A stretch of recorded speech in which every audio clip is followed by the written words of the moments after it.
एक गांव में राजवीर नाम का एक अमीर आदमी रहता था। उसकी उम्र लगभग 30-35 साल थी।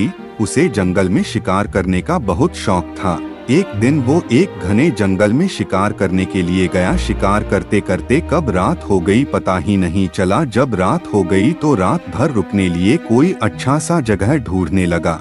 उस जंगल के बाहर एक बहुत बड़ा बंगला था और उसमें भी एक शंभू नाम का अमीर आदमी रहता था और उसे भी शिकार करने का बहुत शौक था। वह रोज सुबह शिकार पर जाता और शाम को अपने बंगले पर आता और रात को दारू पी कर सो जाता।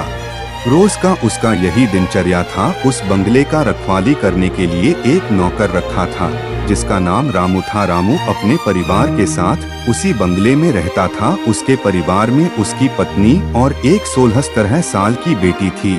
उसकी पत्नी और बेटी खाना बनाने का काम करती थी और रामू रखवाली का काम करता था। जब कभी उसके रिश्तेदार वहां रुकने आते तो ये तीनों उन लोगों की बड़ी लगन से सेवा भाव करते थे। शाम का समय था। राजवीर अंदर गया और देखा कि शंभू आराम से बैठकर दारू पी रहा था। वह उसके पास जाकर वहां कुछ दिन रहने की आज्ञा मांगा।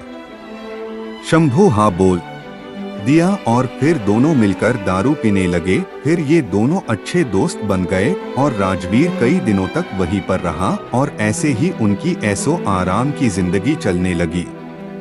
रामू की एक 16 साल की एक बेटी थी। एक शाम उसका मालिक शंभू और राजवीर शिकार करके दोनों वापस आए और नहा धोकर दारू पीने बैठ गया। पीने के बाद उन दोनों को इतना नशा लग गया कि रामू की जवान बेटी पर अपनी गंदी नजर डालने लगे।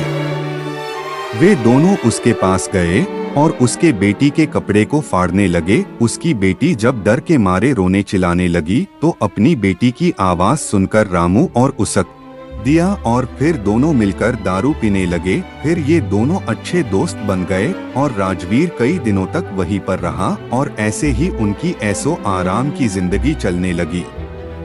रामू की एक 16 साल की एक बेटी थी। एक शाम उसका मालिक शंभू और राजवीर शिकार करके दोनों वापस आए और नहा धोकर दारू पीने बैठ गया। पीने के बाद उन दोनों को इतना नशा लग गया कि रामू की जवान बेटी पर अपनी गंदी नजर डालने लगे।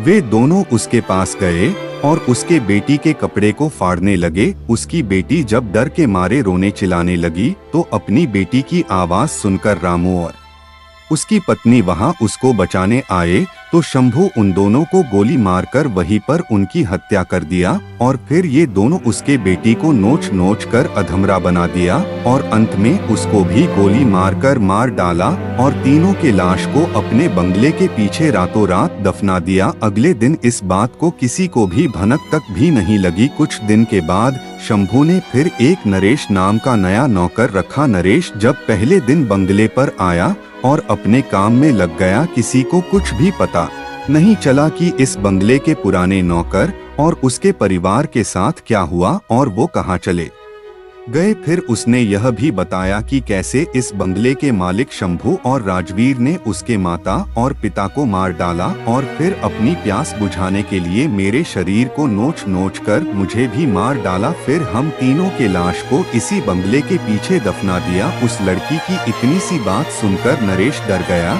और उसके डर के मारे पसीने निकलने लगे। फिर थोड़ी देर बाद हिम्मत रखते हुए उससे पूछा, ऐसे कैसे हो सकता है? अगर तू मर गई है तो मेरे सामने कैसे बैठी हैं? नरेश की यह बात सुनते ही वह लड़की अचानक गायब हो गई और थोड़ी ही देर बाद उसी कमरे के दीवार पर उल्टा लटक गई। नरेश यह सब देखकर पूरी तरह से थरथराने लगा। फिर अचानक वह लड़की नरेश के सामने आकर बैठ गई और बोली, चाचा आप डरिए मत, मैं आपके साथ कुछ भी बुरा नहीं करूंगी। उसकी बातें सुनकर नरेश का डर धीरे धीरे शांत हो गया और माथे पर आए पसीने को अपने गमछे से पोंछ लिया।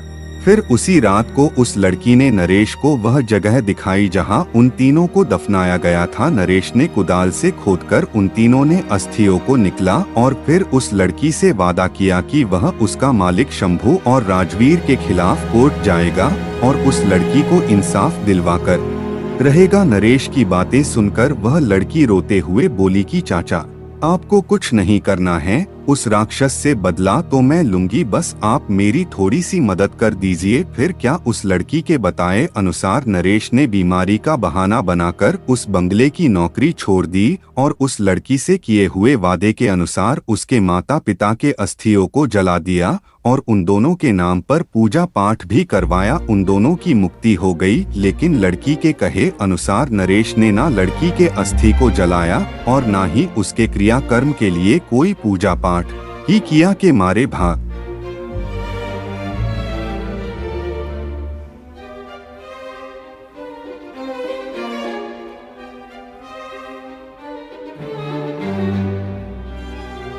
जाते, फिर दूसरे दिन रखवाली करने नहीं आते। उस बंगले पर ऐसे ही रोज कितने शिकारी आते, दारू पीते, मौज मस्ती करते, लेकिन जिंदा वापस कभी नहीं जाते, क्योंकि वहां आने वाले हर शिकारियों से उसको सख्त नफरत हो गया था। कभी कभी वो लड़की एक सुंदर रूप बनाकर जंगल में जाती और दूसरे शिकारियों को अपने जाल में फंसाती और शाम को उस बंगले में ले आती और रात को अपने असली रूप में आ जाती और उसे चिर फाड़कर मार डालती और कोशिश करने की जाती। ऐसी घटना कितने दिनों तक चलता रही। उनके लाश धीरे और बंगले में मरने वाले शिकारियों की मौत एक रहस्य ही बनी। पुराने बंगले में ठहरने वाले हर शिकारी की मौत हो रही है। 5-6 वर्ष बीत गए और अब वह बंगला खंडहर हो गया था, क्योंकि अब किसी में भी इतनी हिम्मत नहीं थी कि वहां रात को ठहरे।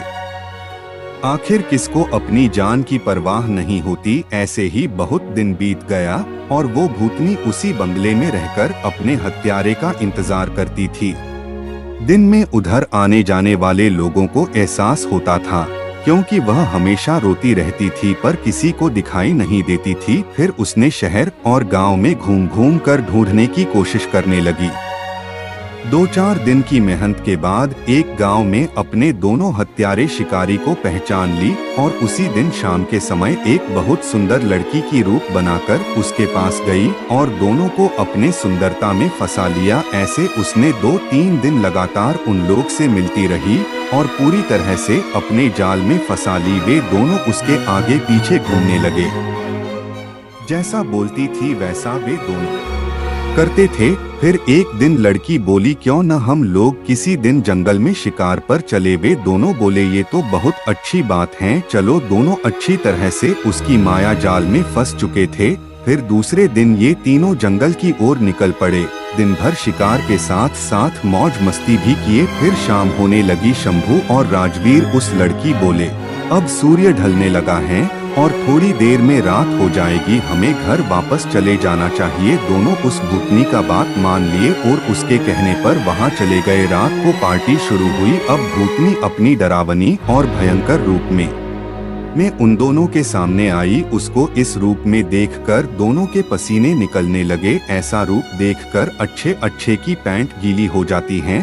फिर वो क्या चीज थे। फिर भूतनी ने ग्लास में जूस के बजाय खून भरकर उन दोनों दुष्टों को पिलाना शुरू किया। अब उनकी हिम्मत ही नहीं थी कि उसको ना कहे, क्योंकि वे पूरी तरह से डरे हुए थे और कांप रहे थे। उसके बाद वो भूतनी अपना और ज्यादा विकराल रूप बनाकर उन दोनों पर कूद पड़ी और अपने बड़े बड़े नाखूनों से उसके शरीर को चीर दिया और उसके खून को पीने लगी। फिर उसके दोनों आँखों को निकाल कर खा गई और इसके बाद उसे एक पत्थर पटक कर दोनों को मार डाली। कहानी से सीख, मुझे आशा है कि आपको यह भूतनी का खूनी बदला की कहानी अच्छी लगी होगी। आपको ये कहानी कैसी लगी हमें कमेंट करके जरूर बताना। तो दोस्तों, हमारे चैनल पर नए हैं तो चैनल को लाइक करें, सब्सक्राइबर करें। धन्यवाद।